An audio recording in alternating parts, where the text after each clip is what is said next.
নমস্কার। বঙ্গ রাজনীতির অনেকগুলো চর্চিত বিষয়ের মধ্যে একটা অন্যতম হচ্ছে কে বঙ্গ বিজেপির পরবর্তী রাজ্য সভাপতি হবে। যেটুকু খবর সূত্র মারফত আমাদের কাছে এসে পৌঁছেছে বা আমার কাছে এসে পৌঁছেছে সেটা হচ্ছে আগামীকাল যে 2 তারিখ সম্ভবত নমিনেশন হবে এবং 3 তারিখে বঙ্গ বিজেপির কে রাজ্য সভাপতি হচ্ছে সেটা আমরা জানতে পারবো, যেহেতু দলটা একটা বৃহৎ দল এবং সেক্ষেত্রে একটা তাদের ক্রাইটেরিয়া রয়েছে, সেই ক্রাইটেরিয়াটা তারা সম্পূর্ণ করবে এবং 3 তারিখে আমরা জানতে পেরে যাব বঙ্গ বিজেপি রাজ্য সভাপতি কে হচ্ছেন। এবং তার আগে বঙ্গ বিজেপির এই রাজ্য সভাপতি দৌড়ে কারা কারা রয়েছেন আমি মূলত 4 জনের কথা বলবো এবং সে নামগুলো বলার আগে অবশ্যই আপনারা দেখছেন ভয়েস অফ রাজা এবং আমি মনিরুল ইসলাম আপনাদের সঙ্গে রয়েছি। দেখুন, মূলত আমি 2জন ব্যক্তিকে যারা বিজেপি রাজ্য সভাপতি হতে পারে কিন্তু তাদেরকে আমি এই দৌড়ের বাইরে রেখেছি। তারা হলেন দিলীপ ঘোষ ও শুভেন্দু অধিকারী। এর কারণ হচ্ছে দিলীপ ঘোষ আমরা জানি ইতিমধ্যেই বঙ্গ বিজেপির সঙ্গে একটা দূরত্ব তৈরি করে ফেলেছেন, যার ফলে কোনোভাবেই দিলীপ ঘোষকে এই মুহূর্তে বঙ্গ বিজেপি রাজ্য সভাপতি করবে এটা একদমই বিজেপি নেতৃত্ব বা কেন্দ্রীয় নেতৃত্বের মাথায় একদমই এটা নেই।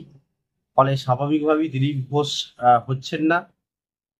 এবং শুভেন্দু অধিকারীর ব্যাপারটা অন্য। শুভেন্দু অধিকারীর জন্য বঙ্গ বিজেপি অন্যরকম একটা ভাবনা চিন্তা করে রেখেছে।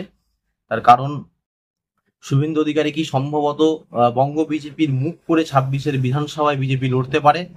তবে 4 জন ব্যক্তির মূলত নাম আমি আজকের এই ভিডিওতে বলবো যারা বঙ্গ বিজেপি রাজ্য সভাপতি হতে পারেন এবং 3 তারিখে তাদের মধ্যে থেকেই একজন বঙ্গ বিজেপি রাজ্য সভাপতি হবেন। এবং এই 4 জনের মধ্যে সবার প্রথম যে নামটা আমি বলবো সেটা হচ্ছে সুকান্ত মজুমদার, যেহেতু তিনি বঙ্গ বিজেপির বর্তমান রাজ্য সভাপতি রয়েছেন। ফলে এরকম চিন্তা ভাবনা কেন্দ্রীয় নেতৃত্বের মনে উদয় হতে পারে যে সুকান্ত মজুমদার কি রেখে দেওয়া হোক এবং 26 অব্দি অন্তত 26-এর ভোটটা পার করে তারপরে নতুন রাজ্য সভাপতি ঘোষণা হবে। আহ, আহ, তবে সুকান্ত মজুমদারের ক্ষেত্রে যেটা অন্তরায়, বিজেপির যে এক পদ এক নীতি, এক এক পদ একজনের যে একটা ব্যাপার বিজেপির মধ্যে রয়েছে, যে কোনো ব্যক্তি একজনই একটা পদ পাবেন, এই এক পদ নীতিটা কিন্তু সুকান্ত মজুমদারের জন্য বাধার কারণ হবে, যেহেতু তিনি কেন্দ্রীয় মন্ত্রী এবং সাংসদ। সেক্ষেত্রে তার জন্য এটা সমস্যা। এবং সেকেন্ড নাম যেটা হতে পারে সেটা একদমই চর্চিত, সেটা অগ্নিমিত্রা পল। তার কারণ এই অগ্নিমিত্রা পল যিনি হলেন এই মুহূর্তে বঙ্গ বিজেপির সবচেয়ে বড় মহিলা মুখ। যে কজন মহিলা নেত্রী বঙ্গ বিজেপিতে রয়েছে তাদের মধ্যে সবচেয়ে বড় নাম হচ্ছে অগ্নিমিত্রা পল।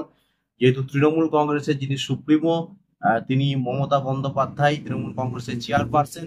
ফলে একজন মহিলাকে আহ, তার অপোনেন্ট হিসেবে দাঁড় করালে তার সমস্ত কথার কাউন্টার করাটা বিজেপির জন্য অনেক সুবিধা হবে। সেই জন্য অগ্নিমিত্রা পল যথেষ্ট দৌড়ে রয়েছেন।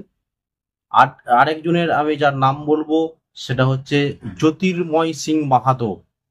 আপনারা জানেন যে পুরুলিয়ার একদম সাংসদ জ্যোতির্ময় সিং মাহাতো, এবং এই জ্যোতির্ময় সিং মাহাতো ইয়াং এবং দীর্ঘদিন যাকে দিয়ে বঙ্গ বিজেপি রাজ্য সভাপতির দায়িত্ব পালন করতে পারে এবং তরুণ তুর্কি নাম একদম সে জ্যোতির্ময় সিং মাহাতো।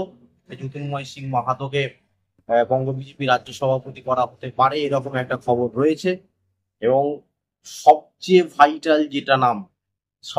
ভাইটাল যে নামটা এবং যিনি বঙ্গ বিজেপি রাজ্য সভাপতি হতে পারেন 70% আমাদের কাছে সূত্রের খবর যে যিনি পরবর্তী রাজ্য সভাপতি হচ্ছেন সম্ভবত 3 তারিখে তার নামটাই আসতে পারে। তিনি হলেন শ্রমিক ভট্টাচার্য। শ্রমিক ভট্টাচার্য অনেক দিন থেকে বিজেপিটা করছেন, বিজেপি রাজ্যসভার সাংসদ রয়েছেন, খুব ভালো স্পিকার, ভালো বক্তা, দক্ষ সংগঠক। দীর্ঘদিন বঙ্গ বিজেপিটাকে চেনেন, একদম গ্রাসরুট লেভেল থেকে বঙ্গ বিজেপিটা করে আসছেন। সেই শ্রমিক ভট্টাচার্যকে সম্ভবত বঙ্গ বিজেপির রাজ্য সভাপতি করা হতে পারে এরকমই কিন্তু সূত্র মারফত খবর, এবং সবচেয়ে বেশি দৌড়ে তিনি আগিয়ে রয়েছেন এই শ্রমিক ভট্টাচার্য। তবে 3 তারিখই কিন্তু আমরা আসল রেজাল্ট জানতে পারবো। দুটো নাম অগ্নিমিত্রা পল এবং শ্রমিক ভট্টাচার্য, এরা 2জনের মধ্যে যে কোনো একজন বঙ্গ বিজেপির সভাপতি হতে পারেন। এই দুটো নামকেই আমি মূলত আগিয়ে রাখবো, কারণ অগ্নিমিত্রা পল এই চিন্তা ভাবনাটা আসতে পারে যে একজন মহিলা মুখ করে, যেহেতু শুভেন্দু অধিকারীকে মুখ্যমন্ত্রী মুখ করা হবে। ফলে একজন মহিলাকে যদি রাজ্য সভাপতি করা হয়, তাহলে মহিলা এবং পুরুষ এই দুটোর মধ্যে একটা সমন্বয় তৈরির প্রচেষ্টা হবে, এবং মুখ্যমন্ত্রী মমতা ব্যানার্জিকে কোট অ্যান্ড কোট টার্গেট করাটা কিন্তু অনেক সুবিধা হবে বঙ্গ বিজেপির জন্য। এবং শ্রমিক ভট্টাচার্য, যিনি সবচেয়ে দৌড়ে এগিয়ে রয়েছেন, এই শ্রমিক ভট্টাচার্য। তবে 3 তারিখে আমরা জানতে পারবো কে বঙ্গ বিজেপির নতুন রাজ্য সভাপতি হচ্ছেন। ভালো থাকবেন, সুস্থ থাকবেন, পরবর্তী ভিডিওতে দেখা হচ্ছে।